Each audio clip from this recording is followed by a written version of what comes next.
if I could change, I would have changed a long time ago, because you don't think I feel bad knowing that people don't like to be close to me. You instilled in us what it is to be a dad. See how I'm gonna get emotional.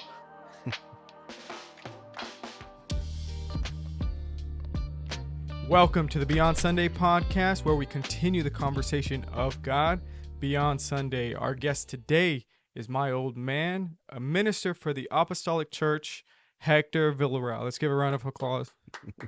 You clap, Dad. Huh? I said you could clap. Okay, we're gonna go right off the bat. Okay, you nervous? Little bit. That's Yes, good. I am. No, that's good. That's the spirit. Just kidding. Okay, so let's get with the first question. I want to know, how was your childhood? How were you raised up? I want to tackle that first, because you weren't raised in the church. No, I was not. I was brought up with my grandmother. My parents, they left me when I was maybe 2 years old Yeah. with a grandma in Mexico. Mm-hmm.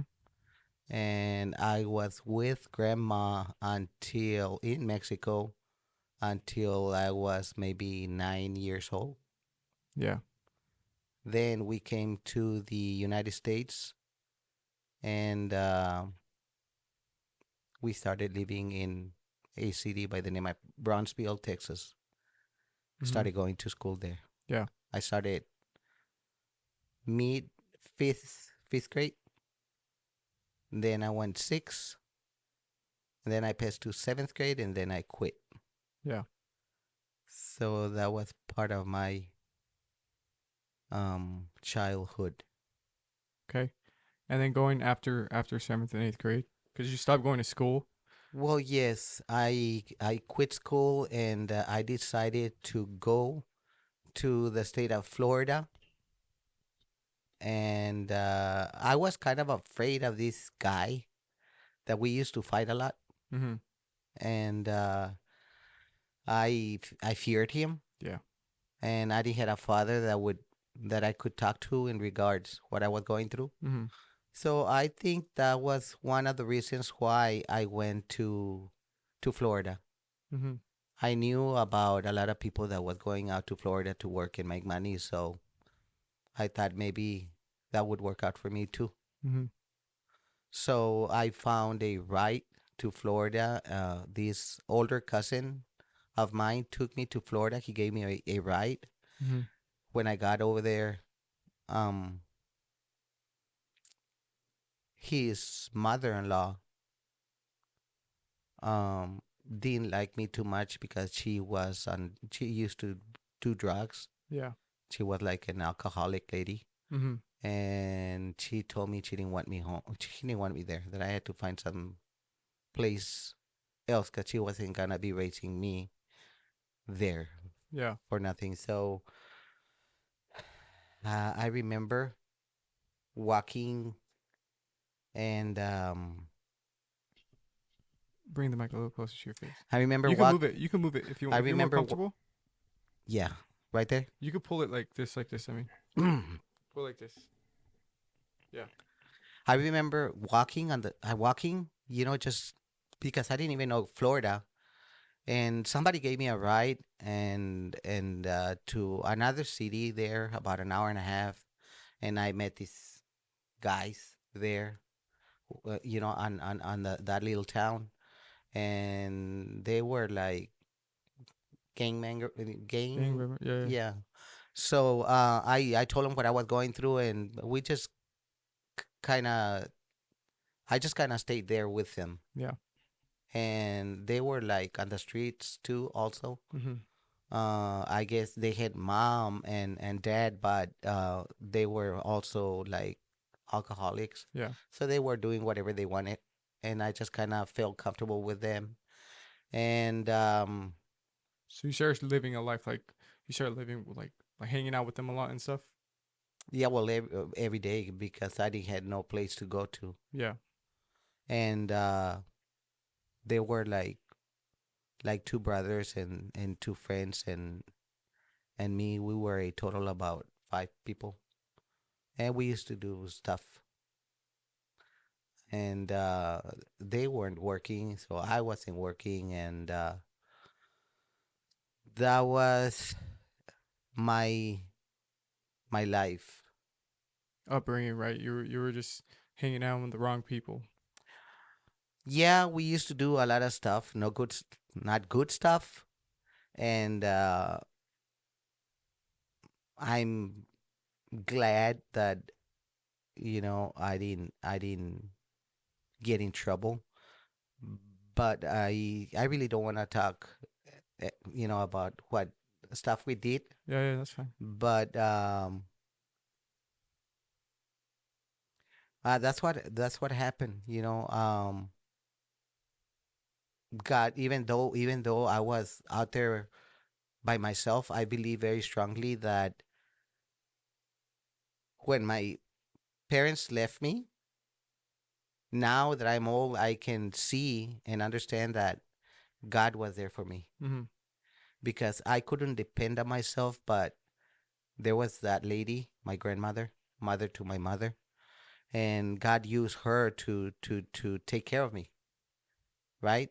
And when I left, even though that lady told me to get out of there, she wasn't gonna raise. I mean, how do you call it? Support. Support me. Um, I found these guys, and they did drugs. They did drugs, and I remember not doing drugs. I just didn't like drugs when I was hanging with them. I was too young, and but they were doing them, but they respected me. I mean, I guess I was the youngest one of the group, so I don't know if they felt sorry for me or whatever, compassion or whatever, but they were good to me. Mm-hmm. They were good to me, and to make a very long story short, um, um, I left him after a few years that I was hanging with them because I heard of these people that they were talking about going to Texas, and I kind of miss my mother, my grandmother. So I asked them what part of Texas they were from, Mm. and they said from the valley. So I said if they would be able to give me a ride because I was from the valley and I wanted to see my grandmother, you Mm-hmm. know. And they said, yeah, sure, we'll give you a ride. He said, go get your stuff. And I told him I didn't have anything. I go, this is me. This is all I have. So they gave me a ride. I remember them putting me in a camper, Mm-hmm. and they took me all the way to Texas. And this is how I see God, taking care of me, protecting me, because in the time that I was in Texas, after like three months, I end up coming back to Florida, and I went to look for my friends, and they had barely picked them up because they did something really really bad, and they all went to prison. So I believe that God kind of used those people to take me home Yeah. to protect me from getting in trouble with them. Getting in You trouble know, with them. Yeah. yeah, and being in prison. So um, then I started working in the fields a little bit. Some some people would give me some work, some didn't because I was underage. And until one day, we there was no work at all because of everything froze.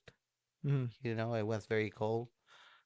Crops were lost because of that ice and everything. So I heard of some people that were gonna come to California, and I remember that I had a brother in California from my father's first marriage, and his name. was Mike. I don't know if I should say it, but this brother, I end up finding his telephone. I gave him a call, and I spoke to him, and I told him who I was, and that I was in Florida, and there was no work, and I asked him if he would be okay if I can come to California because there were some people that were coming from Florida to California, and he said, okay, if I go over there, maybe I can work over there. And I remember him asking me, how old are you? And I told him I was 17. I was 17 and about to turn 18 years old. And I remember my brother saying, sure, come over here. He said, who else is over there? And I told him, well, I have another brother. He's around here. His name is Javier. And he's like 1 year younger than me. And he says, yeah, whoever's out there, just come over here. You'll work Oh, here. yeah. So I spoke to those people. They were willing to give me a ride. Till today, I don't know their names, the name of the owner of that pickup, Mm-hmm. and they gave me a ride, and they didn't charge me nothing. Mm. You know, I had nothing anyways, Yeah. and I remember when they said we're in California. I called my brother, and I remember being in Los Angeles. Mm-hmm. And he says, okay, he's gonna stop there. And I says, no, I think he's still going forward. He said, okay, give me a call later. Whenever he gets to his house, give me a call. So to make a long story short, we end up here in Sanger, California, and I call my brother, and he says, where are you? I go in Sanger. He said, oh wow, you're almost home to my house. Mm. He says, yeah, I'll be there in about hour and a half or 2 hours, and I'll pick you up. I Mm-hmm. says, okay, thank you. So the man went to sleep, and then we were just out of his house on the street waiting for my brother, Mm-hmm. whoever he was, because I didn't remember him. And we were just looking to every car that would go by there, and we're waiting for my brother, Wait and Mike, see which one it was. Yeah. and until this very nice car showed up, and sure enough, he stopped and he looked at me and he says, you, the dark one, you're Hector, right? And I go, yeah, I'm Hector. He said, right, and you're Javier? Yeah, I'm Javier. And I remember him, he, got out of the car and he came and gave me a big hug. Mm. And in my whole lifetime, I had never been hugged by a man, and felt what I felt when he gave me that hug. Mm-hmm. So that was very beautiful. And I remember him taking us to go eat something right away. And then he took us to a place because on the road from Florida to California, we had some water and everything. So uh, the little clothes that we had, it was like kind of wet and everything. Mm. So then he brought us to his house and he introduced us to the wife, his wife, my sister-in-law, and the family, and they were all very, very nice to us. They received us with open arms, Yeah. right? And we started living there with them from there on. And but I remember telling my brother that I just came to make enough money to buy a car, and that I wanted to go back to Florida because I felt very comfortable in Florida because I was in Florida since I was like 14. So Mm-hmm. um he says, okay, yeah, don't worry about it. He said everybody says the same, that they're gonna go back, but they end up staying. So I was about to be 18, and now I'm like 57 Still in California. and still in California. Yeah, that's pretty cool. So from Florida to California. Okay, so let me ask you this then. When you were small, did anybody talk to you about God? Like, do you remember anybody mentioning God or even introducing God, or were you even raised? No, I didn't know nothing about the Bible, and but I do remember this lady in Florida talking to me about God and hell, stuff like that. And I remember very clear that I really enjoyed listening to lady. that lady. Mm-hmm. I don't know if I felt scared, but I remember liking it and wanting to do something with my life, because hell, the way she, Described it. yeah, I didn't want to go over there, and of course, I want, I wanted to go to heaven, Mm-hmm. and I will never forget her. But nobody talked to you about God when you were younger, right? No, no, Just that one lady who that's probably just that one introduced it. lady. Did you were you aware of God, or did you not really? Did you really not think about it when you're growing up? Not really. So you were just doing your thing, hanging out with the wrong people. No idea of God in your head whatsoever. Okay. Well, I mean, just like everybody else, I think that if, we all think that if we do bad things, bad things are gonna happen to us. But apart from that, fearing God like I do now, no. Mm. Okay. So then let's go to who talked to you about God. Well, what was the first? Who's the first person who introduced you?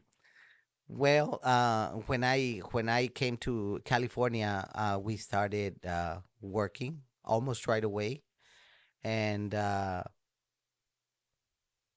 person that really started talking to me, or actually like reading stories to me from the Bible, was my wife, My mom. your mom. Shout out to mom. Yes.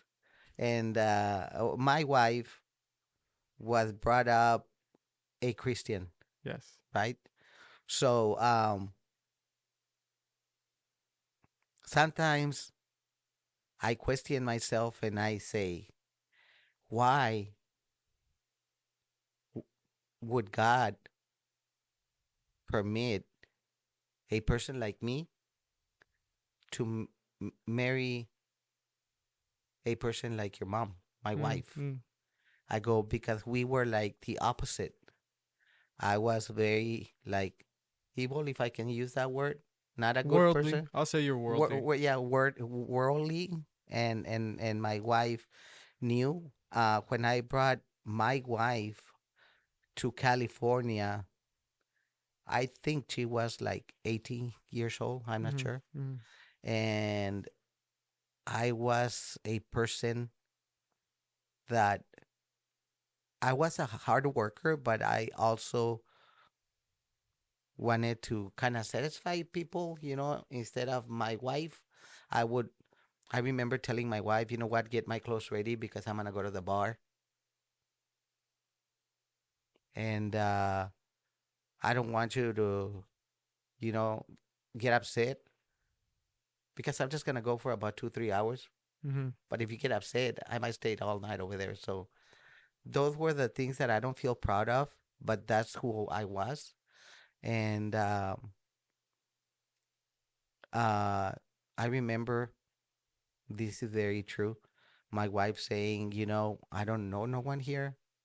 If you want to go, yeah, you can go and I can get your clothes ready. But don't ask me to say happy because, I'm young and I fear being here alone by myself. And, and, uh, and I don't know no one here because back then my wife didn't know people at that place where we were living at. But anyways, why am I saying this? I'm saying this because my wife, coming from a very far place, which is almost 2,000 miles, to here, California, very young, it seems like if her relationship with Christ got stronger, and she had no one but her God, which is my God now. And God used her by reading stories from the Bible to me. And I really enjoyed them. I really enjoyed hearing my wife talk, I mean, reading those stories to me. I think, and I believe it very strongly, that God was using my wife to read me those stories because those stories was a way that God was gonna, how do you say it? Working my life. God used mom Yes, she planted seeds. yes, to Mom was planted planting seed. seeds. Hmm. Okay, continue. And then Here, your mic, real quick. It's fine. This is no problem. We do no cuts here, so I'm gonna leave all this in. But your mouth is being covered. Like they can't see your mouth on this camera, so okay, it looks kind of weird. But it's not your fault. It's my fault. that better. Yes. So Here, let me do one more. It's okay. All live. Nothing's being cut. okay, Yeah. and Perfect. That's good. at this ranch where I used to work. You know, can you pull a little closer to you, too, Dad? Sorry. Right there, right uh, there. Well, just because, yeah, there you go. at this There place, we go. Now your voice sounds full. this ranch where I used to work at, um, I remember not even having a car, you know, when I started with your mom, and I would borrow a car every paycheck, which it was every 2 weeks, just to come to this town to buy groceries and then go back and then give the car back. But we started from zero. We had nothing at all. We had no nothing, nothing. We didn't even had a bed. We had like a little mattress, and that was big enough for both of us because we were in love and we were just starting. But what I'm trying to say is that at this place, there was this lady. She passed away already. Her name was Lucy, and she used to go to the ranches Mm-hmm. and take a van, and she would take little stuff, stuff that she would sell to Yeah. families. And she was a Christian lady, so she would talk to people at the ranches. I didn't know about her because I was always working, Mm-hmm. but she kind of became friends with my wife, and she was a lady. She was a person that invited us to church Mm. because we never went to church. Your mom and I. That's why I did that. Hello? Are you okay? Are we okay? I'm. It's I'm. just lagging. Hold up. Okay. And then I remember like if it was yesterday, my wife asked me if I could take her to church. And at that ranch, about a mile from there, there was a church there, but it was a Catholic church. Mm. So when she said, "You think you can take me to church?" on Sunday, when she said, when she asked me if I could take her to church, I felt something very like very uncomfortable, like church. Mm-hmm. You know, Because you weren't raised, you didn't grow I up didn't with know that or nothing anything. about church. So Yeah. when she asked me if I could take her to church, I really wanted to satisfy mom, your mom, as my wife, and everything that because she was my wife and I loved her, Mm-hmm. and even though I felt very uncomfortable, I told her, yeah, I can take you to church. So Sunday came, and I remember getting ready. By then, we had a car. We had a car. I remember that little car, and uh, we got ready. We got in the car, and then I started stopping at that church. And my wife said, "No, not this church. The lady that invited me to church, she doesn't come to the church. It's another church in at this town, San Joaquin." So I said, "Okay. I mean, San Joaquin is pretty far. We weren't used to be going out. The only time we went out was from our ranch or the ranch that I used to work to Mendota to buy groceries, and that Mm-hmm. was about it. We never came to Kerman. We never came to Fresno. None of that. What Just year was this? oh my God, Was it it was like like in not 88? like in '88. Yeah, 1988. So yeah, we looked for this church, And that was my first experience being in a church, a Christian church. And I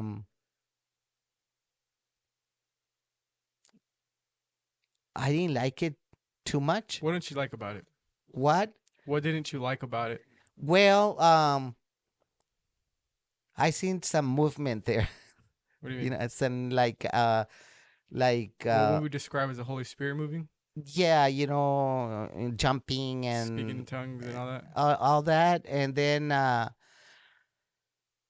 some, especially young people, like checking out mom. no, not really, no, not that, but like I was like, is that true? Are they faking it, or Oh, okay, I you know what I'm understand. You saying? saw the young people like I speaking in didn't know if tongues. I don't know if you I didn't know if that was something real or not. Yeah. So I remember thinking, I've seen some young You, guys rolling on the carpet and everything, and I remember blaming the pastor, and I remember telling myself, thinking, why doesn't he stop the music and everything that's happening? They're gonna hurt themselves, you know? and this is okay. You're the in the apostolic, and this is the apostolic, an apostolic church, right? Yes. Okay. And because I didn't know what was going on, I was just like judging. But I remember when I seen some young girls, like maybe 11, 12, 13-year-old girls Mm-hmm. crying, I says, that touched my heart. Not only that, but ladies like in their 50s, maybe 60s, I don't know, they were like crying. That touched my heart because they reminded me of grandma. That was the only grandma was the only person that I felt love from. So Mm-hmm. they reminded me. So that touched my heart too. And then I remember wanting to leave the place. I Be, was like on the fourth bench, and I remember turning, and there was like too many people, and that's why I didn't dare to go out.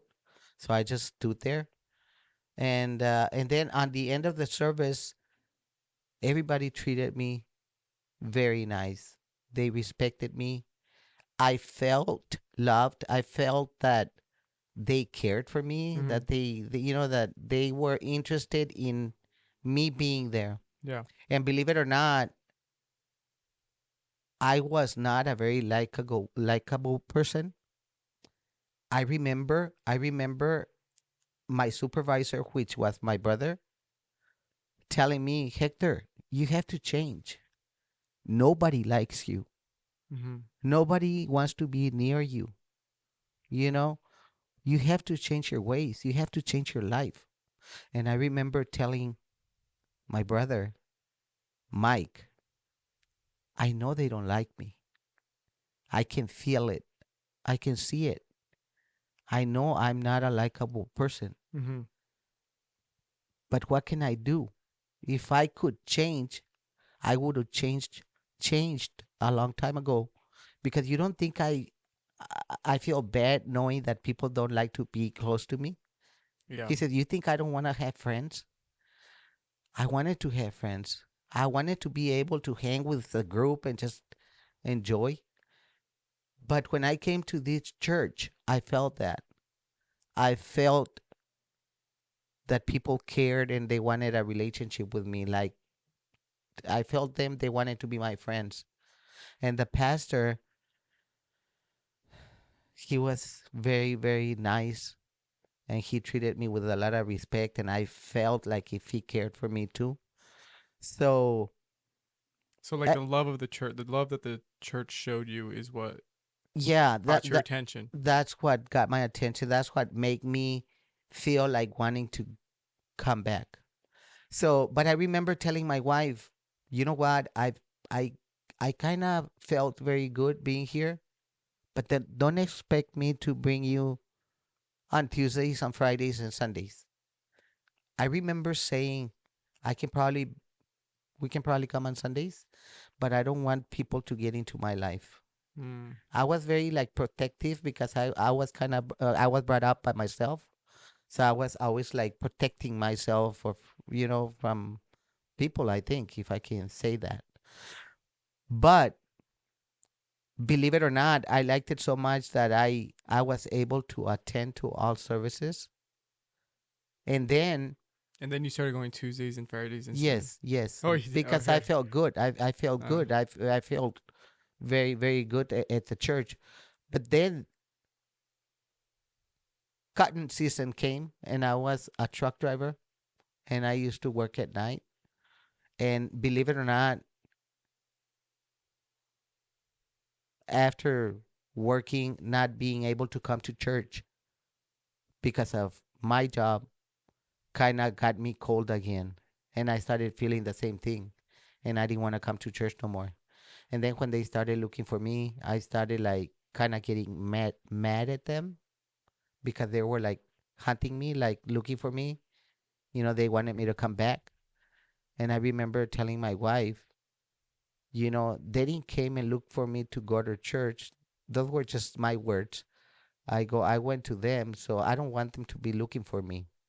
If I want to go to church, I'm gonna go to church, and if I don't want to go to church, I'm not gonna go to church. So, anyways, um, I remember not wanting to come back to church until my brother Javier, that came to the state with me. He had an accident, and because of the fog on the freeway 99, and he ended up dying. Him, his wife, and two kids. And your younger brother Javier, right? yes, he was only 22. And I remember at this place in Fresno where we had the two coffins there, and my brother in one coffin, and his little boy, his wife, and and the little girl in the other coffin. When I came into that place, the first couple that I seen there was my pastor, even though I had already told them that I didn't want them to be looking for me, but they were there for me. Just by seeing them there, that touched my heart. And I Mm-hmm. said, even though I've been telling them I don't want you to look for me, and I can come to church whenever I want to, leave me alone. Mm-hmm. They were there for me when I really needed people Mm-hmm. in my life. And after we went through that, I remember. Well, before we went through there, I remember like if it was right now, me being in the first bench, and my brother, and the two coffins are right there. And I remember telling myself, talking to God at that bench. I felt like a baby. I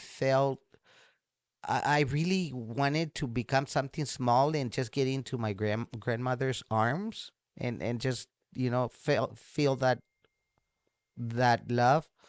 But I remember talking to God, and I remember saying, God, I know, I know that I'm going to die one day. And I want to ask you, please don't let me die like my brother. I go because right now, I wish I could see my brother one last time, because I'm not going to see him no more. And I can't see him. I go, I understand that I'm going to die, but please don't let me die like him. And I promise you right now, I promise you that I will serve you all the days of my life. And I'm still alive. Mm. I don't know how I'm going to die. But since then, I mean, I remember right after the funeral and everything, when we started coming to church, I remember crying a lot in church, but I was being healed. Because even though I was young, I was like maybe, I don't know, maybe like 24. I really don't remember. Remember, 23, 24 years old. I remember me, being in the best of my shape because I used to. I loved boxing, and I used to run like 6 miles every day. And I used to do all the exercise, jump rope and bag and everything, and I was in the best of my shape. But at work, I felt something very strong in my chest, and I felt like if I wasn't gonna be able to make it no more because of my brother. I didn't feel complete. I felt that something was missing in my life. And I remember thinking about church because I just wanted that day of service because I wanted to come to church because at church I felt that I would gain that strength again and that desire to want to live again. Mm-hmm.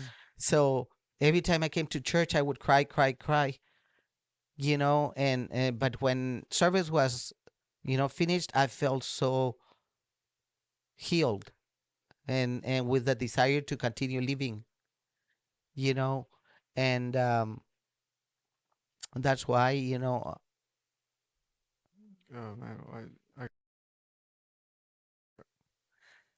so since then I've been in church, mm-hmm. and I one of the things you know I can say right now, and I've said it in the past, if I would have known about that relationship with Jesus Christ before, I would have done it before. But if there's something that I'm really, really very grateful, is having the privilege to have a relationship with Jesus Christ. That's been the best thing for my life and in my life. So I don't regret it at all. I'm very, very happy to be a child of God, and I love the relationship that I have with God. So I'm very happy. Now I have Mr. Kevin Villarreal, whom I'm very proud of to have you as my son, and each of the each of the other sons. God blessed us with 5 boys: Hector Villarreal Jr., David Jonathan Villarreal, Kevin. Kevin Caleb Villarreal, Mark Allen Villarreal, Anthony Margarito Villarreal. And what I can say about them is that I'm very, very grateful to God because God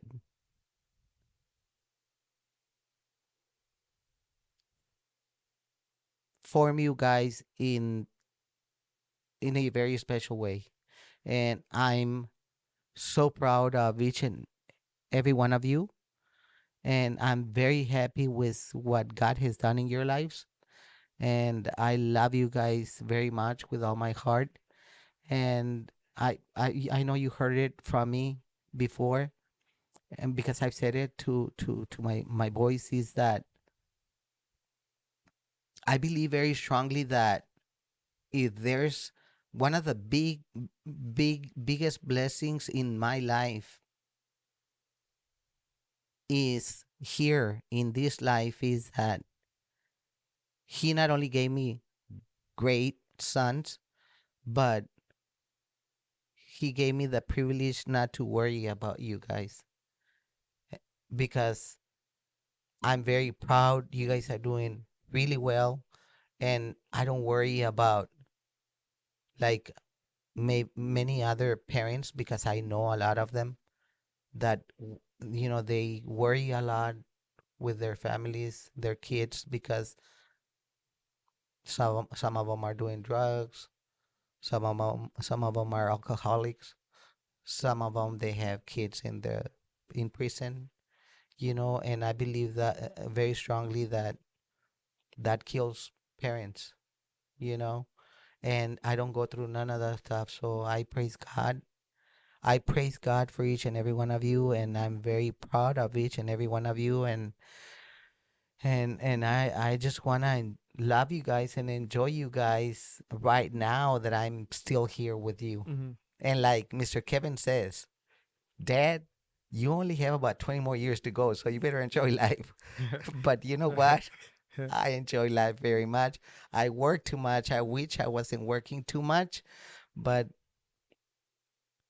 I'm a very blessed person by God. And even though I went through very hard times, um, I'm very happy. I'm very happy. I'm very blessed. And I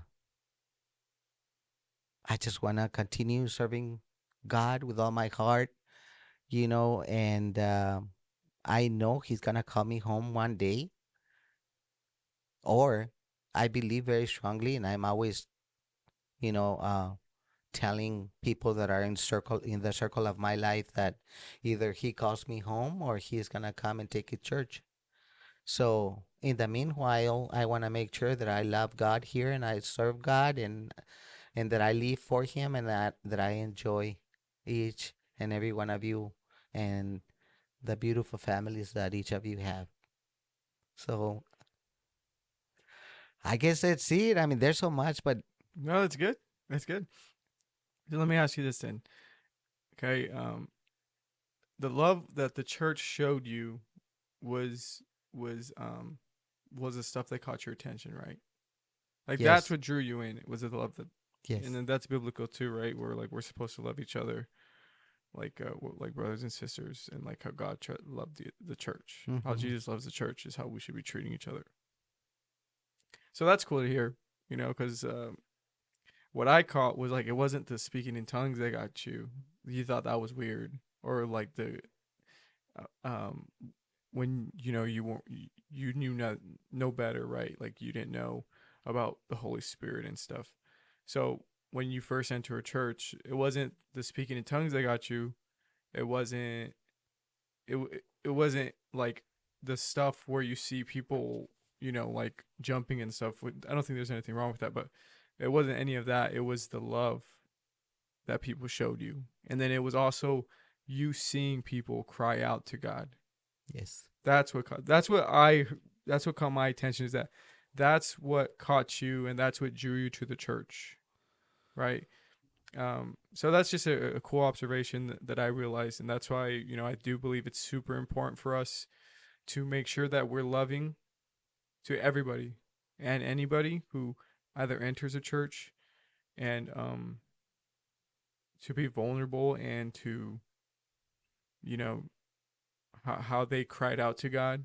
I just thought that was super cool. Where it was the love that caught your attention. It wasn't the like praising and stuff. But okay, so you obviously become a born again Christian, right? Hmm.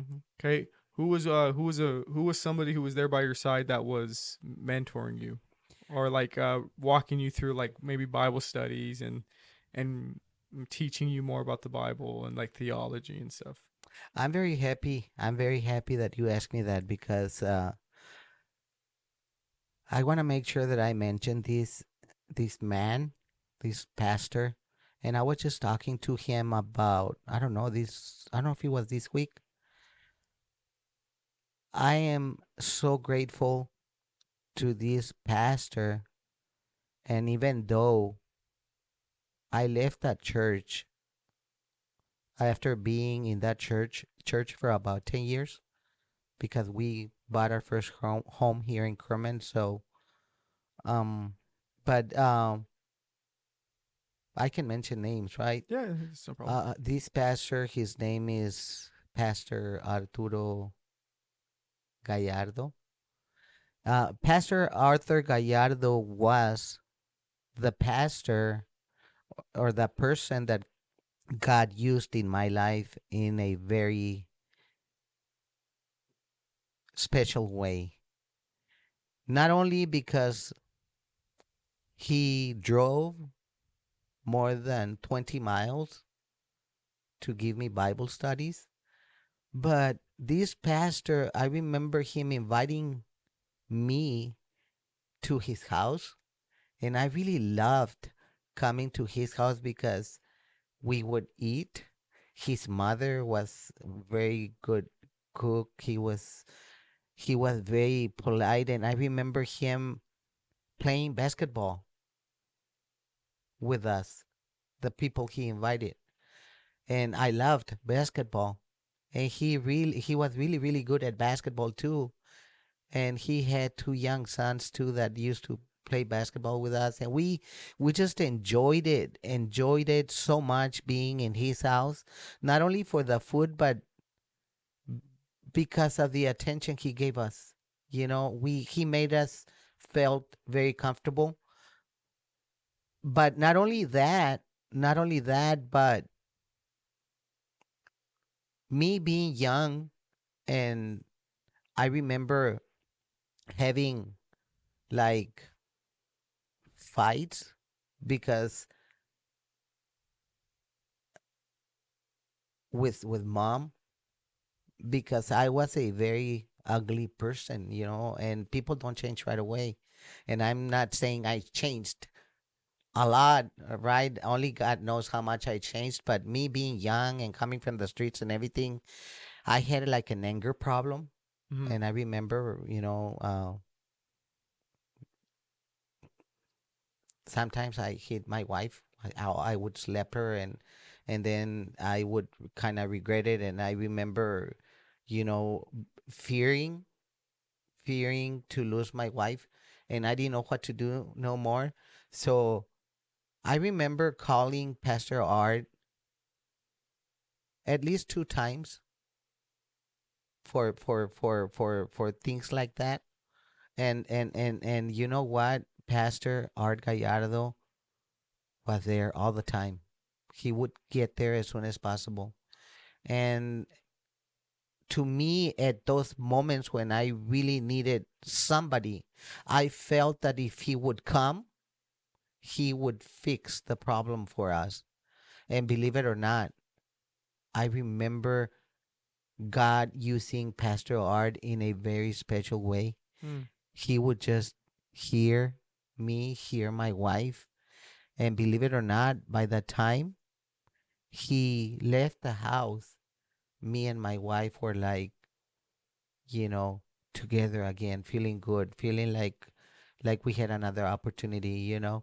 So may God bless Pastor Art in a very special way, because, and I told him, most of the time when I speak to him, I remember him, and I make sure that I tell him that I'm very grateful for for the way God used him in my life. And he was the one that gave me the Bible studies, and he was the one that baptized me too. Mm. So I believe very strongly that we need a lot of men like Pastor Art, men that are willing to serve God, you know, and serve God by being a blessing to people, like I needed to be blessed in those times Beyond Sunday. beyond Sunday. Boom. So No, that's if powerful. if Pastor Arts ever sees this, may God richly bless you and your whole family. And I'm very grateful for the way God used you in my life. Thank you, Pastor Art, and keep up the good work.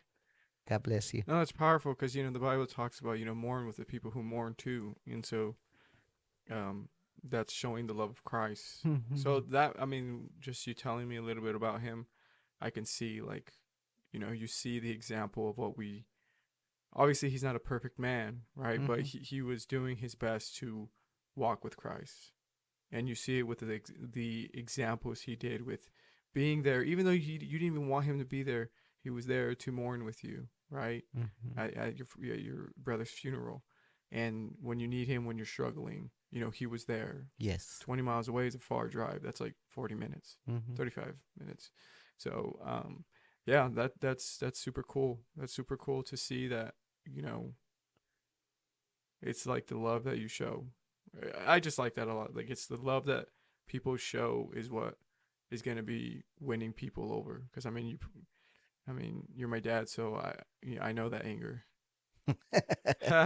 Just kidding. No, no. I honestly, I will say this is I never knew that man, that angry man. I Hmm. mean, you're a dad, so Uh-huh. obviously I'm gonna not agree when I'm in my teenage years how you told us to do certain things, but that's just because I was a teenager. Hmm. Looking back now, honestly, I can't really see many things you did wrong. I mean, you held us accountable. You had standards for us. You raised us up, even though you without a father, you raised us up. I believe in a really great way where you instilled the you instilled in us um what it is to be a dad. See how I'm gonna get emotional.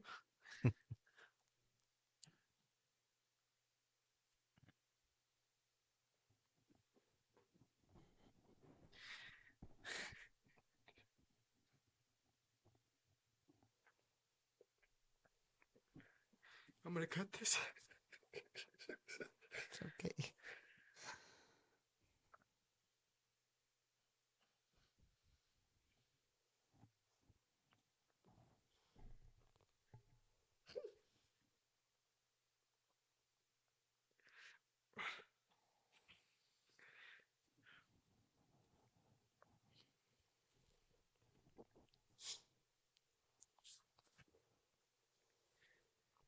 Whew. It's good. Ay, ay, ay. I gotta actually turn on the audio. That audio's ah. I'm not gonna cut that. Okay.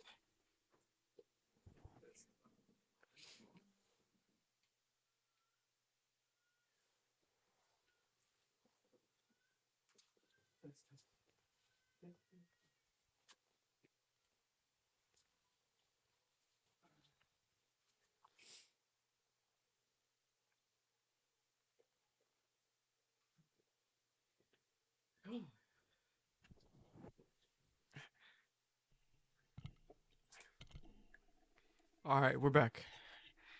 Um, yeah, you did a good job. You did a good job. So, yeah, for you not having a dad, you did a pretty good job. Thank you. But yeah, that's super cool to see the pastor, walking away where he was a big influence. So let's move on to the next question. You know what? You just reminded me of something that I've asked Mark, and I was talking to Mark, and he said something that I've never heard it in that way. But I've asked him, Mark. We were looking at this movie about this person. This was a real life story movie, and this person was a really really bad person. And we finished the movie, and I remember asking your brother, "Hey, Mark, wh- why why me knowing you and both of us looking at that movie and seeing how people can be so mean, and to the point to kill a lot of people. And then looking at you and you being a young man, with a desire of work and a good man, because I know you're my son. I go, why do you think this is? And this is what Mark said. And he said, well, Dad, what I can say is that you, you guys, you and Mom were very strict with us. You were very strict with us, but at the same time, you guys were very loving to us. And not only you guys were very strict with us and loving, but you guys brought us up in church. So I truly believe that bringing family to church makes a big difference, because I know how each and every one of you are. And like I said before, I'm very proud of each of you, and I'm very grateful to God for each and every one of you. But I don't think it's me who made you guys the way you are. I give the credit to God, because all I think I did is work hard, and come to church. And if I had to, how do you say, what word can I use in regards, like spanking you or whatever, Discipline. discipline you, I would discipline you. Mm-hmm. So, those are the three things: discipline, love, and walk with God. So that's why I think I'm being blessed by God through each of you, because I know each of you and I know you guys love me. I feel it. I know each of you love me a lot, and not only you guys love me a lot, but you guys respect me a lot. And I see that and I feel it. So I'm thankful. Mm-hmm. I don't regret. I don't regret it. I mean, I wish I had more time and not work too much, but that was reality of life in my life. Anyways, what's your question? So my next question was uh we'll do this last one because we're already going to be an hour. Oh my. Yeah, it's almost an hour. So what were some things you struggled with when you first gave your life to God? Right? Because obviously we all struggle. I think you touched a little bit on how you had you had a problem with your anger, right? But what was one thing that was like, man, like I gave my life to God, but there's this just thing where it's one of those things where it's like either it's a habit or it's a sin that just has a pretty good has a good hold of you, and it's kind of hard for you to completely like gouge your eye out, right? And conquer. Which sometimes you don't even conquer if it's like an emotional thing or like let's say you have a specific habit. Sometimes like it's always going to be there and it's always a battle. So if you have one. Well, I have this friend. He's a brother in Christ. He's a very special friend. Um, very strict person.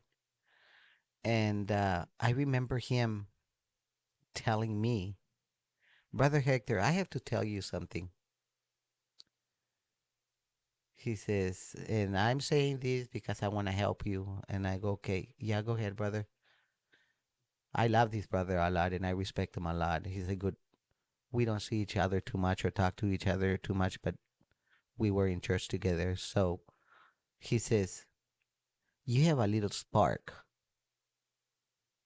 I go, what are you talking about? He says, you have a spark.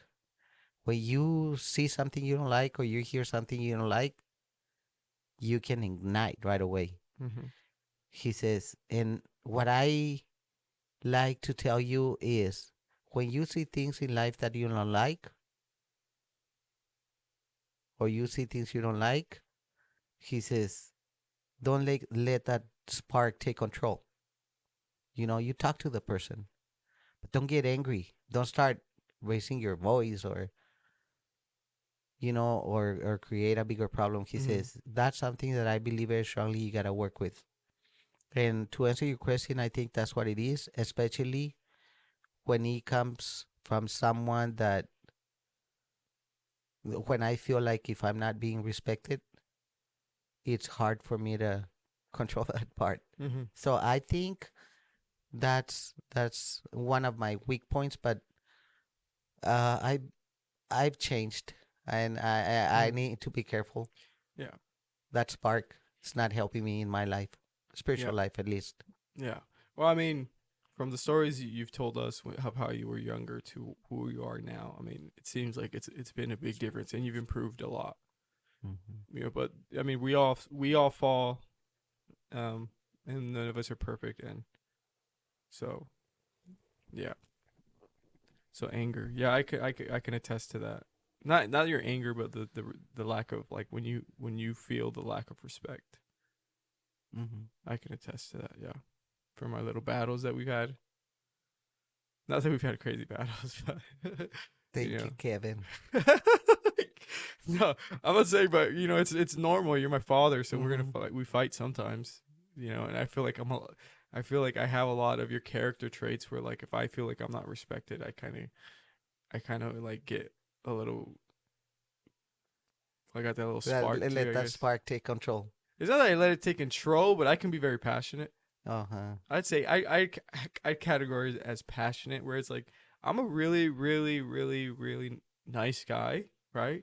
Uh-huh. And like most people who hang out with me, like they never see that side, and so they just see me as a really, really, really nice guy. But the people who are close to me are the people that see that side, and strangers, if they, and that's it though. But like if I have like acquaintances, they never see that, and they just see like, oh, Kevin's a good guy, Kevin's a nice guy. Um, but then once like let's say we're close, and then you see that side, you're like, oh, I didn't even know this was part of Kevin's personality. And then so usually who see that is strangers, right? Like, and I try so hard to work on it, and I work on it all the time. But like, yeah, like if I see like, not if I see, but like if I'm talking to a stranger and then like they're just a very, very disrespectful person, it's really hard for me to just be like, okay, and just walk away. Like I'll Mhm. get, I've done it a couple times, and then I feel terrible about it afterwards, and then like I shouldn't have done that, but yeah, I get crazy sometimes too. We're So humans. yeah, we're humans. I mean, Yes. that's the point of this too, is to be vulnerable and to not just show like, oh, look at me now, right? Like I'm so great, not great, but like look at me, like oh, I'm perfect. Because I feel like sometimes that can be conveyed if you don't talk about your faults as well, right? Like one thing somebody pointed this out, right? Where they're like, oh, I want to get on there, man, because um they said something where it's like I was talking about how we can't do certain things, right? Like separate yourself from people who cause you to sin. And so he this person calls me and he's like hey, if he's listening he knows, but he's like, I got this, I know some contradiction. What I gathered was that he was saying like, hey, well, you fail, you have failed. And so that's why like one of my goals is to talk about where I failed when it were in regards to my relationship with my wife now. I want to talk because we had sex before marriage, and you know there were there were things that happened afterwards that were a cause. I mean, an effect. After the fact. But that's what it's about, is being vulnerable. So one day I'm going to talk about that in more detail, but when I want to do it is with when it's with my wife and she's wanting to talk about it on here and she's comfortable. But yeah, so like this is all about being vulnerable. Nobody's perfect, and We're not. we all struggle. We all struggle with things, but it's about realizing, right, that we are imperfect, and that's why we need Christ, right? And that's why Christ died on the cross for us so that we can be saved, right? And he cleanses us. Doesn't mean we're not going to fail, but anyways, yeah. So vulnerability is great. That little part of me crying, I mean, Is that gonna come out too? yeah, that's going to be on there. Yeah. Yeah. So, hey, look, I don't know how long do you think we've been talking for? Me? I don't know. Well, it's us, right? I mean, you're Yeah. doing more Yeah. of the talking, Me. yeah, but it's been an You said hour. about an hour. It's been an hour and 4 minutes. Has We it got. felt like that? No, it was like minutes for me. I talk too much. Well, I talk a lot too. That's what I'm saying. I'm a lot like you, but yeah. So it's been an hour, 5 minutes. So, what church are you currently residing in right now? So that if people are listening here and they want to attend the same church, they can go ahead and check it out. I know it's a Spanish church. It's a Spanish speaking Hmm. church. It's primarily, but what's it called? Well, I'm visiting You're there. visiting there. Yeah, you're not a Yes. member, but you're visiting. Yes. And believe it or not, I don't even know the physical address, but I know that it's It's on Jensen In and Fresno. It's in Fresno on Jensen. Jensen and what? It's called Fresno West Church. Fresno West Church. Pastor Mike Perez. Pastor Mike Very, Perez. very, very nice man. He received me with open arms. I started visiting him, and I don't want to talk a lot about this because we spend a lot of time. But when we hit that COVID and people were having church outside of the building, Mm-hmm. our church was not having services, and some family members invited me to them, and since then I've been there with them, and they need a lot of help, Mm-hmm. and they've been giving me the opportunity to teach the Word of God. So that's one of the really things that I enjoy is having conversations about how good it is to be able to serve God with all our hearts Mm-hmm. and be a blessing to other people or churches or wherever in our circle of life we can be a blessing. I'm for that. Perfect. So Fresno, what's it called again? Fresno West Church, I think. Fresno West Church, and anything that cross streets. I know it's Jensen, and I think Garfield. Or is it Garfield? Maybe I don't remember the street. I know how to get there, but I don't remember the street. Anyways, check it out. They should have a Facebook page. Yes, Fresno. Fresno West. Fresno West Fresno. I'll put Church. them on the description so people can check it out. Yeah. All right, guys. Well, thank you guys for tuning in. Hopefully, the other conversation that we had was a blessing to you all. Um, let us know how it went. If you guys got any questions for future guests, put it in the comments below or send us a message on Instagram, a DM. Other than that, thank y'all for tuning in. God bless. Bye bye. Bye bye. God Bye bless bye. you all. God bless.